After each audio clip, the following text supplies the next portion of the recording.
পুরনো একটা বিমান, জং ধরা একটা বিমান, যেই বিমানটা কখনোই আকাশে উড়ার কথা না, কারণ এই বিমান ব্যবহার অনেক আগে থেকেই বন্ধ করে দেওয়া হয়েছে। তবুও কেন এই বিমান দিয়ে প্রশিক্ষণ দেওয়া হলো? আর প্রশিক্ষণটা কেন কোটি কোটি মানুষের মাথার উপর দিয়ে দেওয়া হলো? কেন কোনো ফাঁকা জায়গা কি ছিল না? আরে ভাই, এটা কেমন দেশে আমরা বসবাস করি, যেই দেশে মানুষের জীবনের কোনো মূল্য থাকে না? একটা পুরনো বিমান দিয়ে প্রশিক্ষণ দেওয়া হয়, যেখানে পাইলটের জীবনের কোনো গ্যারান্টি থাকে না, আর দেশের জনগণের জীবনের কোনো গ্যারান্টি থাকে না। শুধুমাত্র আপনাদের দুর্নীতির কারণে আজ কত কত মায়ের বুক খালি হয়ে গেল। যেই শিশু বাচ্চারা স্কুল শেষে মায়ের কোলে ফেরার কথা, সেই শিশু বাচ্চারাই স্কুলের ভিতর আগুনে পুড়ে মারা গেল। তার জবাব কি দেবেন আপনারা?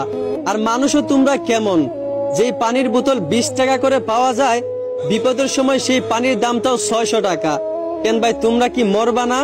আহা মানুষ, একটা কথা মনে রাখিও, সবারই একদিন বিচার হবে, কারণ আল্লাহ ছাড় দেন কিন্তু ছেড়ে দেন না।